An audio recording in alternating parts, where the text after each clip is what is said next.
तुम्ही पाहत आहात MCN न्यूज मराठी। बुलढाणा जिल्ह्यातील खामगाव नगर परिषदेने मालमत्ता करात केलेली 100 ते 1000% वाढ आणि पाणीपट्टीत केलेली 50% वाढ पूर्णपणे बेकायदेशीर असल्याचा दावा करत वकील संघ आणि सजग नागरिकांनी प्रशासनावर आज तोफ डागली आहे। नगरपालिकेच्या कार्यालयात पोहोचत यावेळी जाब विचारण्यात आला। ही करवाढ मागे न घेतल्यास उच्च न्यायालयात जनहित याचिका दाखल करण्याचा इशारा कायदेशीर नोटीसद्वारे देण्यात आला आहे।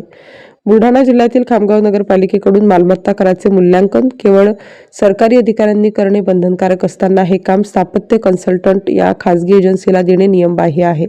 नवनिर्वाचित नगराध्यक्षांनी पदभार स्वीकारलेला असताना कोणताही ठराव न घेता प्रशासनाने परस्पर कर वाढीची नोटीस काढली आहे।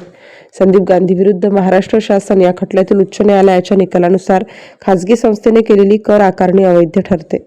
अव्वाच्या सव्वा करवाढीच्या या नोटीशीमुळे शहरात खळबळ उडाली असून प्रशासकीय राजवटीतील या निर्णयाला आता न्यायालयात आव्हान दिले जाणार असल्याचा इशारा खामगाव वकील संघाकडून देण्यात आला आहे।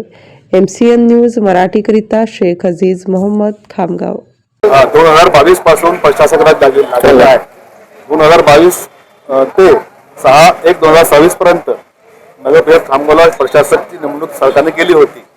या नेमणुकीदरम्यान कोणतेही रिझोल्युशन ठराव घेण्यात आले नसल्याची आम्हाला माहिती झाली। 6/1/2026 ला मॅडमने नगराध्यक्षाने पदभार स्वीकारलं, बाकी लोकांनी पदभार स्वीकारला आणि 8/1/2026 रोजी मुख्य अधिकाऱ्यांनी यांनी नोटीस काढली। नोटीस काढून त्याने करवाढीबद्दल लोकांसाठी नोटीस काढली। ही जी नोटीस काढली या नोटीसमध्ये कोणताही ठराव प्रशासकाने किंवा मुख्य अधिकाऱ्यांनी घेतलं नाही असं आम्हाला माहिती पडली। बिना ठरावचे नोटीस काढणे it is illegal and unconstitutional as per the provisions of law. So that notice which have been issued by the chief officer is totally illegal and thereafter त्यानंतर त्यांना लोकांना नोटीस काढल्या, अव्वाच्या सव्वा कर लावल्या।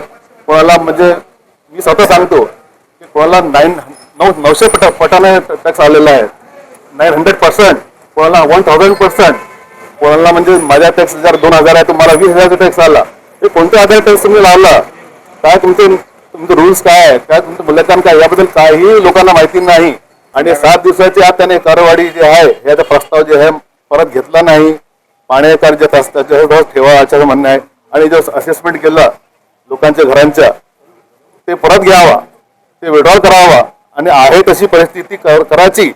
रकमेची म्हणजे मला ज्या 1200 टॅक्स ते कायम ठेवावा आणि तुम्हाला जे काही करायचे याच्या नियमाने करा। यापुढे नियम आहे, सरकार आहे, त्याच्यासाठी आहे। नियमाचे पालन करा, रिअसेसमेंट करा, रिव्हॅल्युएशन करा, मग आम्हाला म्हणजे टॅक्स नवीन आकारणीनुसार द्या। आणि जर असं नाही केलं तो 7 दिवसाच्या आम्ही त्यांना 7 वर्किंग डेजचा आम्ही त्यांना वेळ दिलेला आहे। 7 वर्किंग डेजच्या अंदर आतमध्ये त्यांनी कोणते स्टेप न घेतलं तर आम्ही वकील संघाच्या मार्फत पिटिशन दाखल करू हायकोर्टात आणि त्यावेळेला आमच्या जनतेचा सहयोग मिळाला तर जनतेला आम्ही सोबत घेऊ असं आमचं म्हणणं आहे।